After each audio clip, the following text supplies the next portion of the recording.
And I think we should thank him because now in Ladang Pasir Aka, we grow Napier from Indian Napier, not the Taiwan Napier. Because the Taiwan Napier, the growth is a bit slow and the yield is lower and the stem is smaller and it's hairy. The leaf is hairy. So when you handle, you wouldn't like to handle the hairy Napier leaf because the hairs actually is like thorn. We call it hair, but it's quite similar to a small thorn. It can puncture your skin. So when you handle Napier grass, and the thorn on the leaf might puncture your skin, so it can be quite itchy after you work with Napier Taiwan. So, okay, back to the story. This is the Napier grass stem. When you plant, the root come out from the node, okay, node, and then the axillary bud will come out, will grow from the node also and form a plant, and then it form the suckers or tillers. Go back to the picture just now. Where's the tiller? Oh, this one. Tiller grows from the leaf sheath here, from the ground. Okay. But if you cut high up, then the axillary bud will grow. Okay, it will not die. Okay, let's go on. What is this? Guinea grass, rumput kuda. So the horses, if you go to equine class, if you ever ride horses, then the horses like to eat this guinea grass or rumput kuda. Okay. It's not very high as compared to Napier grass, but it's got a lot of suckers, but not stolon. A lot of suckers, but not stolon. This is another common grass, Illusi indica, rumput sambal, very hardy grass, very deep-rooted system, and very hardy. If you spray, if you spray weedicide, the leaf might die, but the root, the stem might not die. Especially when you use contact herbicide. Contact herbicide means the mode of action of that herbicide is that it kills the grasses where it contacts the grasses. The other type is called systemic. Systemic weedicide is whereby when you spray the weedicide will enter the plant, enter the stem, enter the roots through the stomata, and finally it kills the whole plant. So for this illusion, it's very hardy.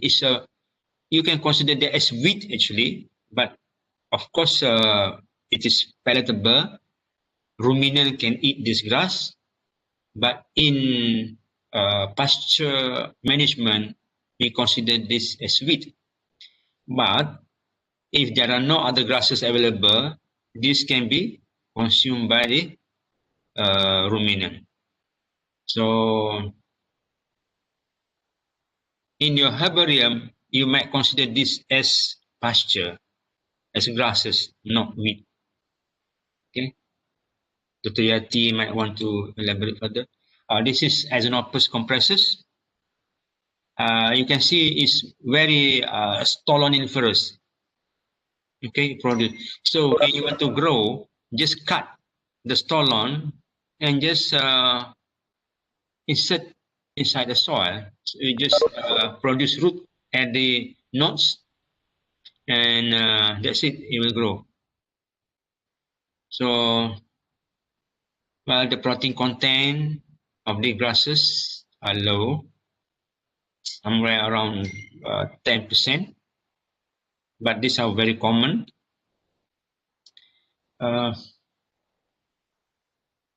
This is humidicola, Bracharia humidicola.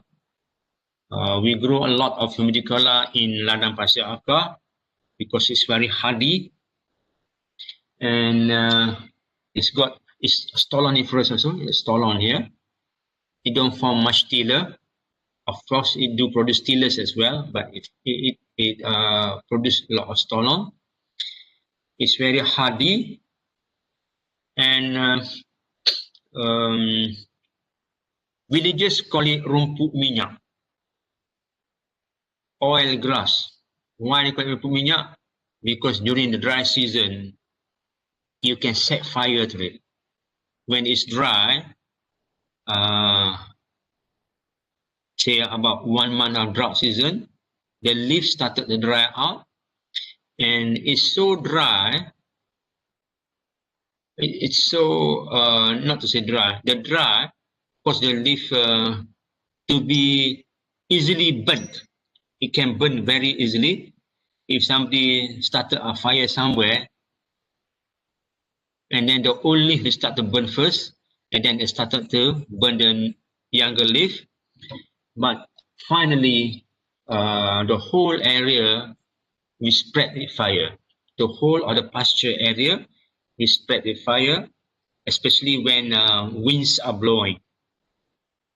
So with these grasses, be very careful during the drought season. I hope you are aware now.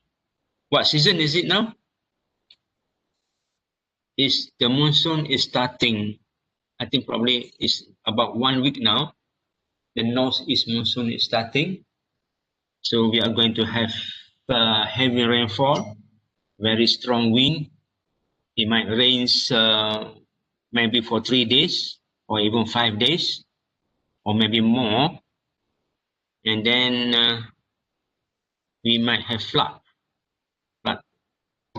So in the East Coast, those who are familiar with the monsoon season in the East Coast of Semenanjung will experience enjoying the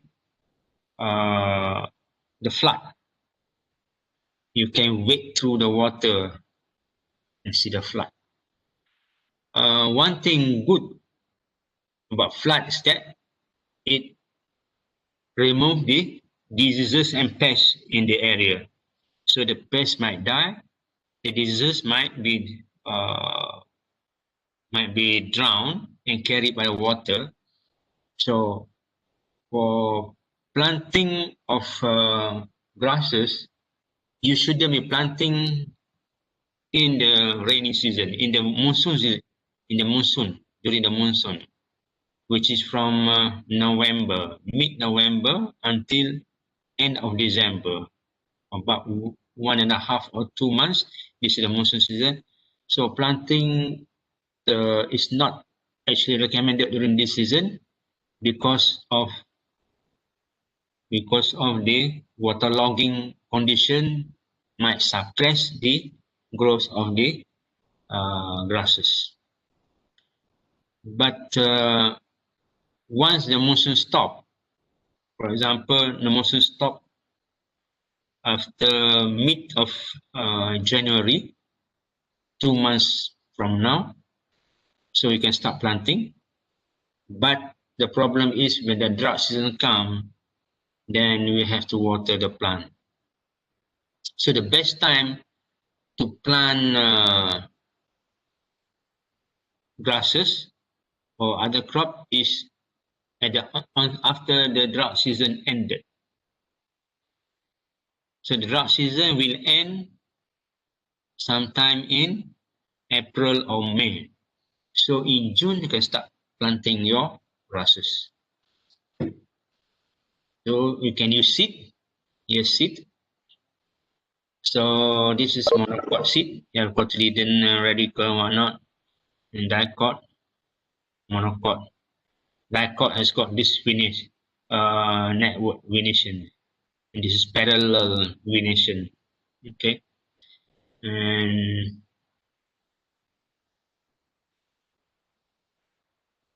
I think I want to skip this slide.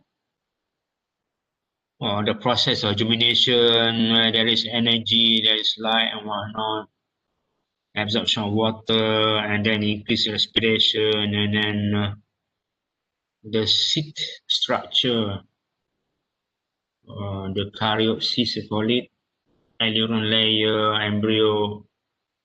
I think you can skip this slide. But for planting of grasses, you can also use the seed actually.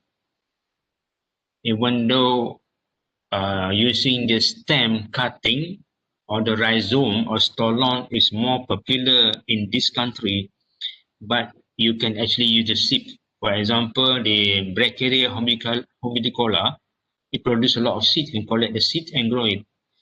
But the rate of growth, the rate of establishment from seed, it's slower if you compare to the rate of establishment of plant from stolon or from rhizome or from stem cutting. So even though you can grow from seed, it is better to grow from stem cutting or stolon. Okay, close out germination. It's a C4 plant and not C3. And then, let's have a look at the growing point. The growing point, you can see here, the axillary bud. So this will become the tiller. Or if you cut the stem, this will develop into a new stem. And here is a growing point. What to show here? Cambium. This is the cambium here. The knot you can see from here. The piece, the center is a piece. So the root, similar as a root cap, and then apical meristem, the cambium. So I think you are quite familiar. Just bear in mind, there is the axillary bud here, which can develop into a new stem once you cut the stem of the grasses.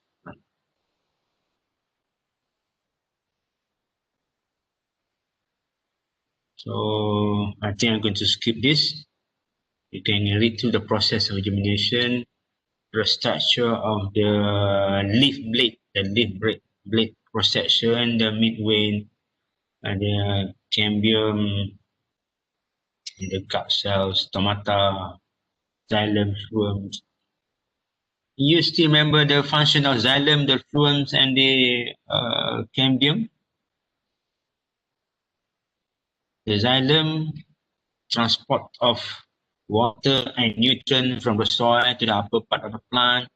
Phloem transfer of the nutrient from the leaf to the root system. Okay, and the cambium, the function of cambium is to produce new xylem or new phloem. Root growth. The root system is adventitious root system. Adventitious, not taproot system. Okay. Just remember the difference between taproot system and adventitious root system. Adventitious root system, the root size are all the same. If you are familiar with coconut tree, you can see the coconut trunk. You can see maybe the root at the base of the trunk. The root is the same size. Okay, that is adventitious root. And in dicot, normally has got taproot system. Taproot system where the root goes straight to the ground very deep ground, and then there is root hairs and whatnot, which grow nearer to the surface. So grasses are normally adventitious root. Okay. Okay. Tillering. Tiller arises from the bark. Okay, from the bark, as in from the leaf. As I mentioned earlier, at the axil of the leaf there are bud, and this bud produce tiller, but the tillers normally produce from the base of the plant right near the soil, near the soil. So the tiller will produce, will grow into a plant, and after some time, roots will emerge, or root will grow from the node.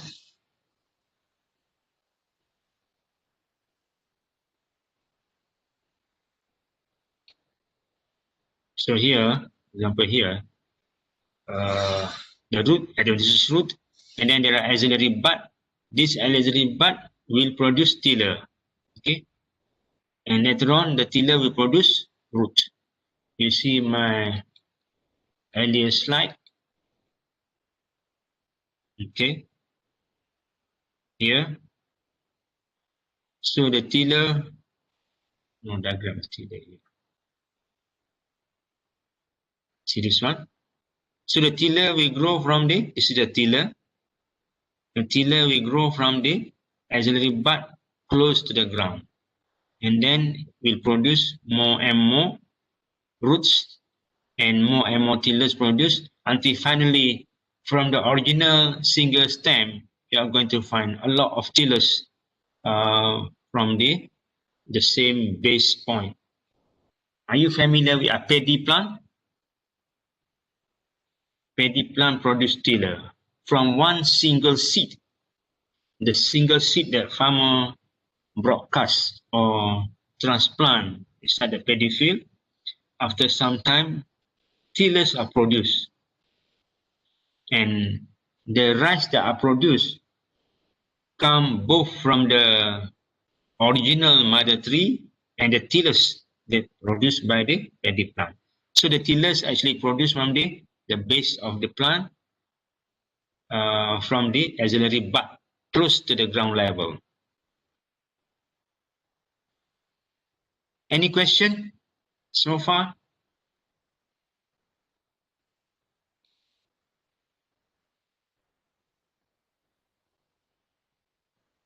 Are you following? I hope you're not sleeping.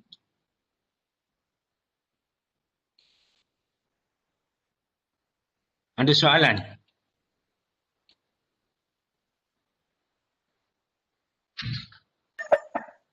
Tak ada lagi, Doktor. Belum lagi, belum tidur ah? Belum lagi, Doktor. Belum, Doktor, masih mendengar. Masih lagi aktif mendengar. Okay. So kita sambung lagi.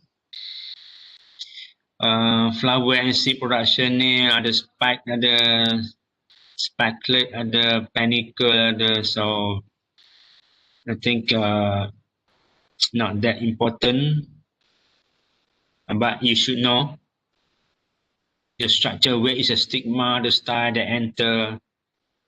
But unless you want to do a crossing, a breeding of grasses, you want to cross a grass and grow the seed to produce a new variety, then you should remember the structure and how to go about doing the pollination. Otherwise, it's all right. Flower and seed, the type of seeds, and okay, it's okay. Floret, the bracts, this is just a structure. We go to legumes. Legume, keracang. So legume is monocot, right? Monocots. So, sorry, legumes are dicots, okay? Two cotyledon. So you can see the cotyledon 1 and 2 here. So why legume is important for ruminant? Basically because legume can fix nitrogen from the atmosphere. So we need not fertilize a lot of nitrogenous fertilizer to the legumes because it can fix nitrogen from the atmosphere. And so the protein content of legumes are higher than grasses. If in grasses it's just about 10 to 15%, but in legumes can go as high as 20%. What is soya bean? Is soya bean a legume or not? Soya bean is legume, right? Soya bean is legume.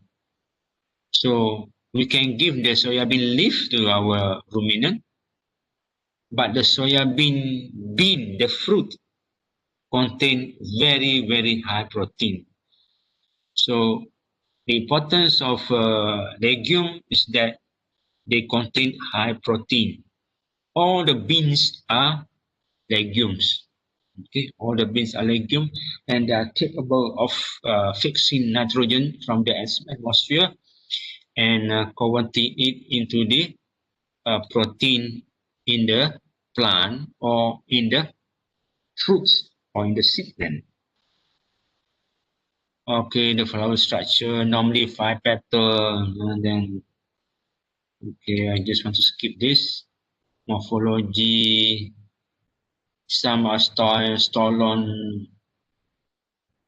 they are stolon, some are stolon, some are twining, they are climbing, okay? Some are erect, some are tree. So there are many forms. Stolon, climbing, and just erect, or tree types. If you are familiar with Lucina leucocephala, petablalang, it's a tree. Okay. What is this? Oh, this is one of the popular legumes. It's called Purelia physolidis. Normally, when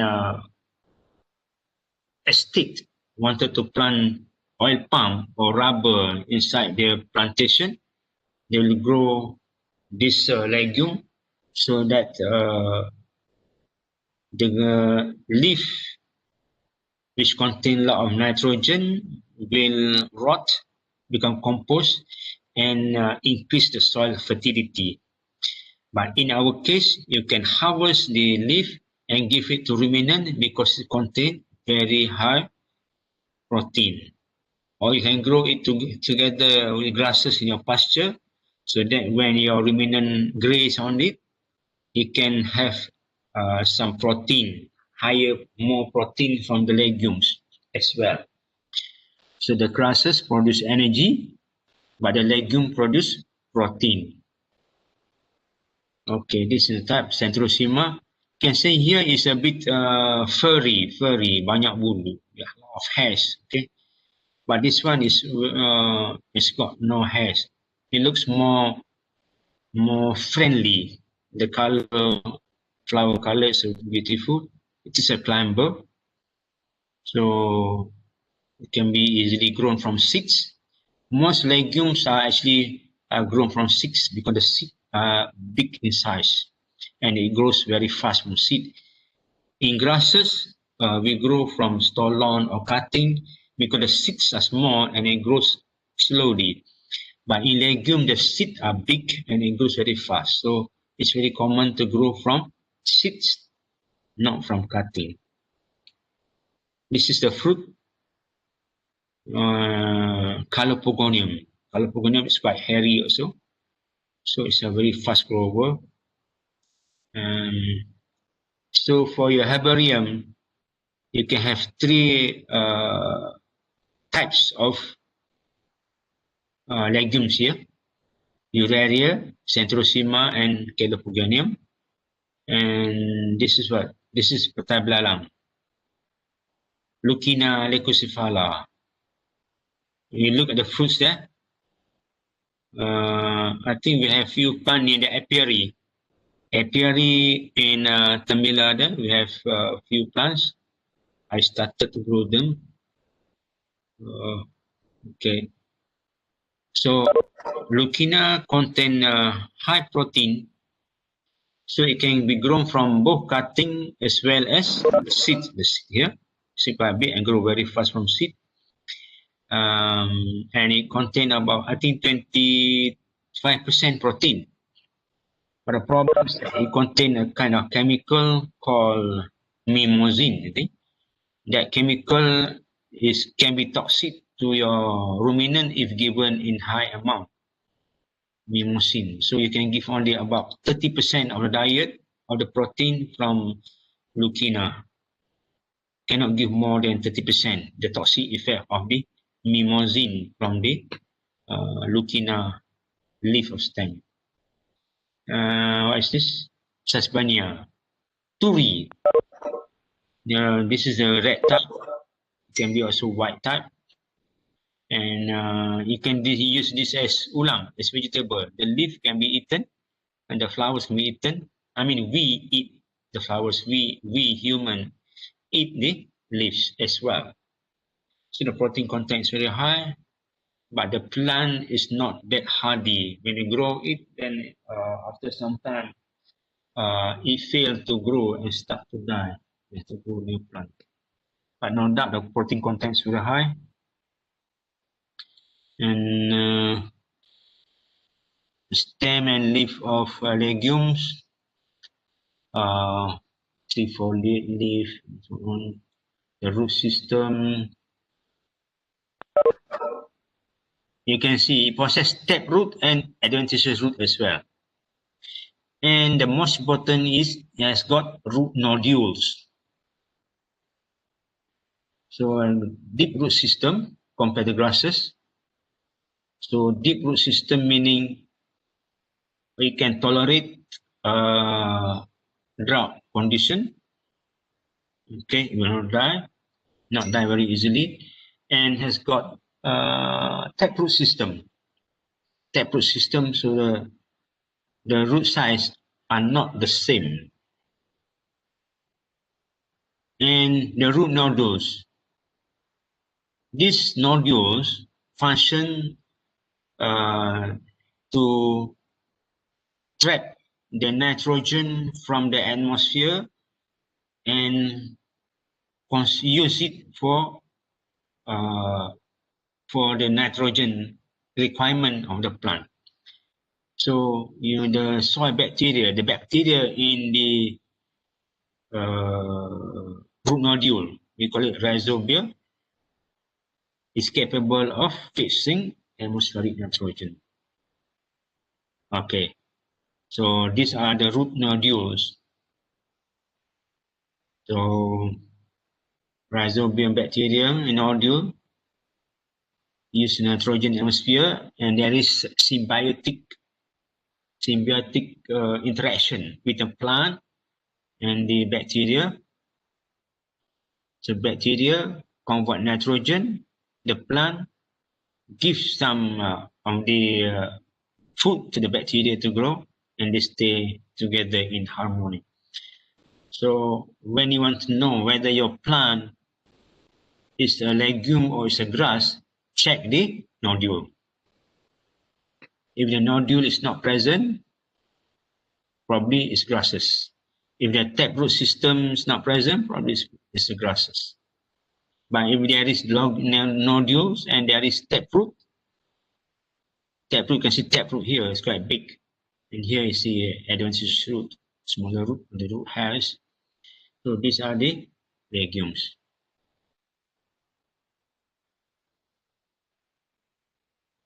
Inflorescence, flowers, the detailed structure. What lagi? Requirement of seed production in its pollination. I think what are pollinators? Oh, the bumblebee, the honeybees. What is bumblebee? Kumbang tukang. Bumblebee, kumbang tukang. Honeybees, lebah. Okay? included as well. So I think, oh, this is the last slide, I think. This is the honeybee. This is the prelude. Kerajaan is kerajaan. Kind of legume. Oh, this is the last slide. Oh, very fast. Just within half an hour, we'll complete the one series of. I think not much applied, except that you must know where the root grow, where the tillers grow, where are the axillary bud, the root system, and from this botanical structure, how to propagate the plant. We don't have, do we have any practical classes to grow the grasses? Maybe I take video on how to grow the grasses and let you have a look, because you cannot do hands-on, right? Boleh Dr. Yati, kita ambil gambar video and then show the video how to grow the grasses, the legumes and the grasses. Boleh. Boleh ya? Boleh. Lulus ya. So, ada soalan apa-apa? Kena pergi kepada next subject. Ada masa 20 minit lagi, 15 minit.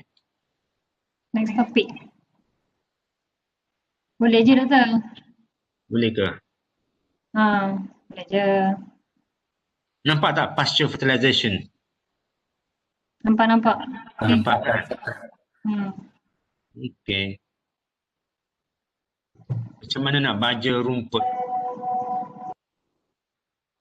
How to fertilize our pasture? Fertilization of pasture is actually very important for two reasons. The first reason is that normally grasses are grown on poor soil. For example, you can see the Brachyria humidicola farm established by JPV, Jabatan Veterina. The pastures are grown in area which is where paddy cannot be grown because it's high, but other crop cannot be grown because sometimes it's submerged, susceptible to flooding, submerged by water. So you can see it's a poor soil, lower fertility. So it needs a lot of fertilizer. Secondly, because certain grasses, especially napier grass, it grows very fast and the biomass is very high. The biomass can go as high as about 100 tons per hectare within 2 months. You harvest now, you get 100 tons. You harvest again. Oh, sorry.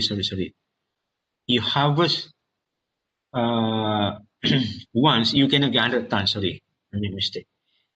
It's all 1 year harvest, you get 100 tons. 1 year harvest, you get 100 tons. You harvest napier every 1.5 months or 2 months. So 1 year you can harvest 8 times or 6 to 8 times. The total cumulative biomass you can harvest is about 100 tons a year. So you can imagine the nutrient that you remove from the soil is very high, 100 ton volume. Out of that, there are about 2% nitrogen, 2% potassium, 2% phosphorus is only about 0.5%.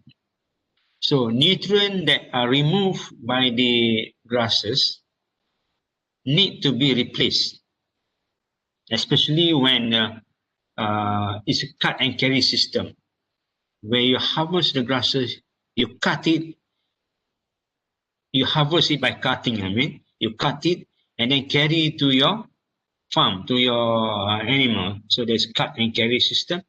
So under this system, you are removing the biomass, you are removing the fertilizer that you apply to the soil, so it must be replaced.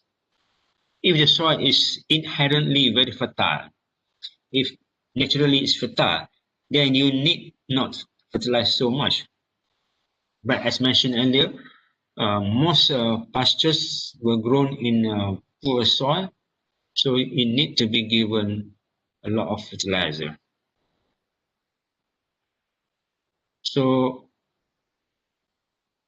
unless for the legumes, because of the symbiosis I mentioned earlier, because of the symbiosis between the bacteria and the plant, so nitrogen is fixed from the atmosphere. So our experience in ladang pasir akar, for napier grass, we must fertilize 2 times after harvesting. Once you cut it, must fertilize one, and then before harvest, maybe 2 or 3 weeks before harvest, fertilize it again. By doing that, you can harvest high biomass. But for Bracharia humidicola or that rumput minyak, we may just fertilize once after harvesting or once after 2 harvests. Meaning you harvest this month, you need not fertilize. Or you harvest after the next harvest, 3 months later or 4 months later, then you must fertilize. But with napier grass, the requirement is very high. You must fertilize at least once after harvesting. So if 1 year you harvest it 8 times, meaning every 1.5 months you harvest it once, so you must fertilize at least 8 times. Failing to fertilize, your plant will produce very, very low nitrogen and very low yield. So, as I mentioned in first lecture, you are going to save a lot of cost by giving grasses to your ruminant as compared to giving concentrate. So, if you want to keep cows or goats or sheep, yet you don't have pasture area, so you should give up the idea. Do not keep sheep or goat or ruminant when you don't have any reliable source of grasses. And here I'm mentioning again, it's not just a source of grasses, but how to manage the fertilizer so that you can get very high yield from the grasses. So what are the elements required by the grasses?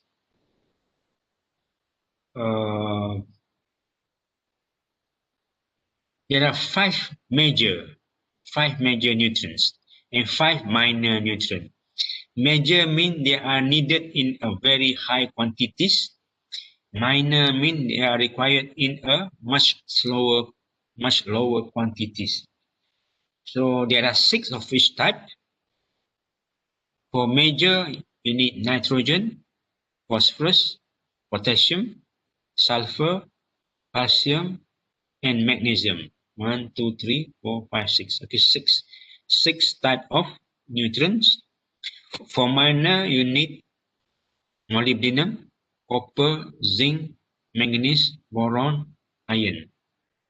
So 1, 2, 3, 4, 5, 6. Also 6. But for legumes, sometimes it needs a bit more cobalt. Okay.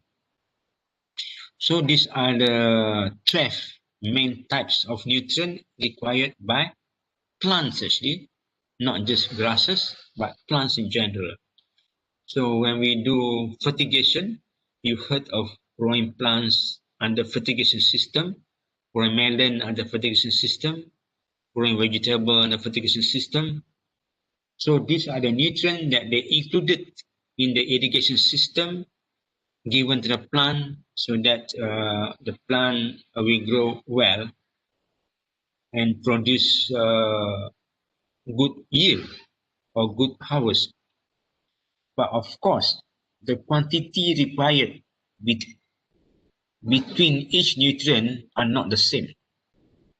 For example, how much nitrogen is required, phosphorus required. It's not the same.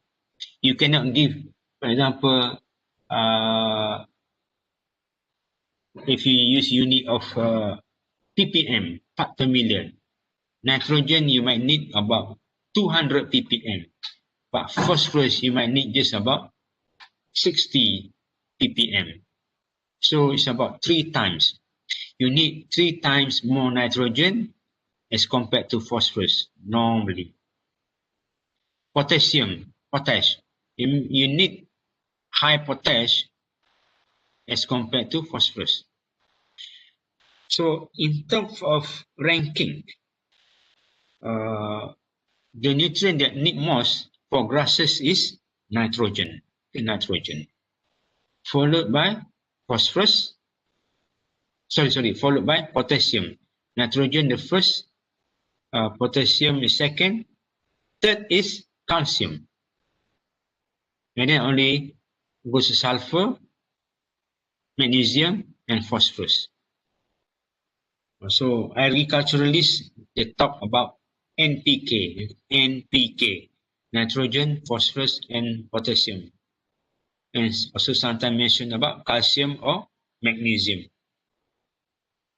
So the trace element, how much is required? It's very low. If I mention nitrogen, you might need as high as 200 part per million. But for trace element, you need about something like 10 part per million. 10, 10, yeah? Or even 4 part per million. Things like copper, manganese, molybdenum, you need about 4 part per million. So if nitrogen, you need about 200, molybdenum and copper, you need about 4 part per million. You can imagine how many times much more nitrogen is required. Is it 50 times? 200 divided by 4. Yeah, about 40 times or 50 times more nitrogen. That's why it's called major nutrient. But even though they are required in small amount, they are important. They are important. It's similar like our body needs vitamins and minerals. We eat protein, we eat carbohydrate, okay? But we do need vitamins and mineral in a much lower quantities. Lack of vitamin will cause problems like what? Immunity, lack of vitamin C, immunity, lack of vitamin K, reproduction, lack of vitamin A, what? Your eye, your vision. So the vitamins, the minor element, the trace element is similar to vitamins in human. And these are similar to our protein and our carbohydrates in human. Okay, nitrogen. Nitrogen, I mentioned earlier, is the most important for grasses because it's converted into protein. Remember the last class? We calculate protein based on nitrogen content of the leaf. We multiply nitrogen by a factor of 6.2, is it? Nitrogen multiplied by 6.2 equals the crude protein in the grass. Okay. So this is an example illustration whereby its brachiaria require nitrogen amounting 280 kilogram per hectare per year. Guinea also requires slightly more. Guinea, remember, rumput kuda, about 450 kilogram nitrogen per year. But look at Napier here. Napier require up to 900 kilogram per hectare per year. So you can imagine. So how much to fertilize nitrogen, for example, in this case, it depends on the species of the grasses. And again, it relates to the yield. When brachiaria, the yield is low, But Napier, they use higher, so need more fertilizer. And the protein content as well. So you want protein, you want energy, you want fiber, then the rate of fertilizer must come accordingly. What happens when there is lack of nitrogen?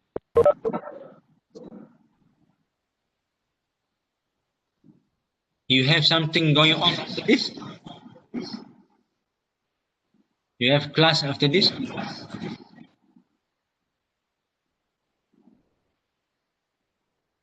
Where can I stop? When can I stop?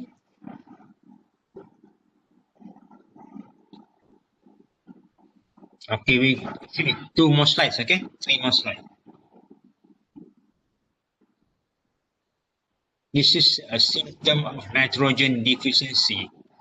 If there is lack of nitrogen, the older leaf will become yellow or necrosis. Okay. The tiller abortion will occur, growth slow, and leaf become smaller. The sign of nitrogen. This is actually this is corn. Actually. So corn is quite similar to grass. So the diagram here is illustrative purpose, whereby necrosis or chlorosis. Here we use the word chlorosis is yellowing. The yellowing is called chlorosis, but the drying is called necrosis. So in advanced stage of nitrogen deficiency, the leaf will be necrosis, but early stage is chlorosis. Okay. There is one term here, we call it mobile, mobility, okay? Mobility, mobility of nutrient in plant. So nitrogen is mobile, meaning the nitrogen will be transported easily within a plant. And the system is such that it will go to the younger shoot, younger leaf, to the growing point. So when there is a lot of nitrogen, the nitrogen will be distributed evenly throughout the plant. So the older leaf will not show any symptom of yellowing. But when there is lack of nitrogen, there is mobility of nitrogen from the older leaf to the younger leaf. Naturally, there is mobility. So what happened to the older leaf? Because the nitrogen move to the younger leaf, there is lack of nitrogen in the older leaf, thus producing the yellowing symptom. That's why symptom of nutrient deficiency of nitrogen, symptom of nitrogen deficiency, it can be seen easily in the older leaf. Similarly with other nutrients, for example, phosphorus, also on the older leaf. This is the mobility concept I mentioned. Nitrogen, these are the very mobile nutrient. Nitrogen, N, P, K, Mg. Among the major nutrients, nitrogen, phosphorus, potassium, and magnesium. These are mobile elements. Sulfur and calcium is not that mobile. So when there is deficiency of calcium, the symptom will appear at the tip of the plant, or sulfur at the tip. But deficiency symptom of NPKMG will appear on the leaf. Why? Because the mobility of these 4 nutrients NPKMG is very good in plant. So as the plant grows, it will move from older leaf to the younger leaf. So producing symptom in the older leaf. But different from calcium or sulfur, it's not mobile. So the calcium and sulfur will remain in the older leaf instead of moving to the younger leaf because it's not that mobile.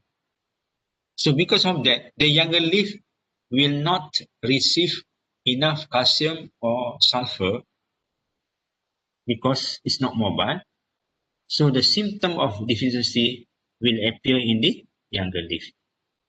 So similar boron, okay?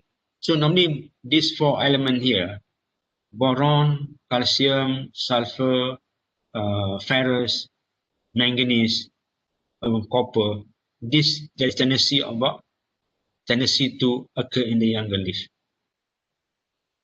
But the manganese actually is in the intermediate leaf, not too young or not too old leaf. So manganese will appear somewhere toward the upper part, but not the tip, not the crown point.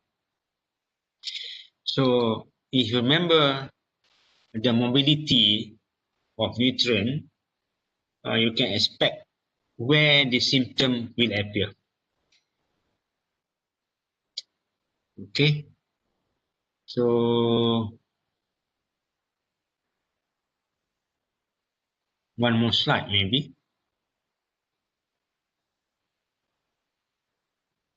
Or I think we better end here. Is it okay to stop here dulu? Continue next week? Boleh, Prof. Boleh ya? Nanti saya post lecture note ni. Masuk kat klip. Hati-hati buat. Tengok nanti. Ada soalan nak tanya? Buat apa kat rumah sekarang? Jual online ke?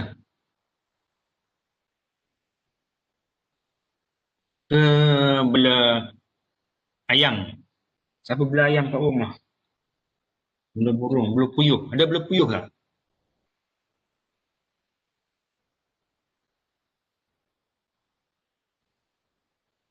Kalau saya temuduga student untuk ambil kerja dengan saya, soalan favourite saya ialah semasa tunggu result exam atau semasa minta kerja, apa aktiviti awak buat kat rumah? Makan tidur, jaga adik, ataupun buat aktiviti along your line of interest ataupun along your line of study. Kalau jawapannya ialah tolong jaga adik je. Ayam boleh tak? Bercucuk tanam, doktor. Ha? Bercucuk tanam. Tanam. Oh, awak orang tenangkan tanam juga. Baguslah tu, tak at least okey juga lah. Kaca juga, bagus juga tu. Tapi kalau saya nak ambil orang kerja kat ladang saya, ladang persyakat, saya expect dia jawab, bela kambing. Sebab kalau nak bela lembu tak boleh kan? Saya bela kambing, Doktor. Prof. Oh, kalau bela kambing, saya ambil terus kerja dengan saya. Kalau jawab tak buat apa-apa, saya kata okeylah, awak tunggu dululah. Sebab di situlah nampakkan kita punya interest, kita punya kreativiti, kita punya minat, kita punya komitmen dalam bidang kita. Apa yang saya cerita ialah buatlah sesuatu masa dekat rumah ni kan. Jangan duduk makan tidur je. Study, boring study kan. Buat sesuatu. Tapi herbarium jangan lupa start cari. Start awal-awal sikit. Okey, doktor. Okay. So, okay. Selamat duduk kat rumah.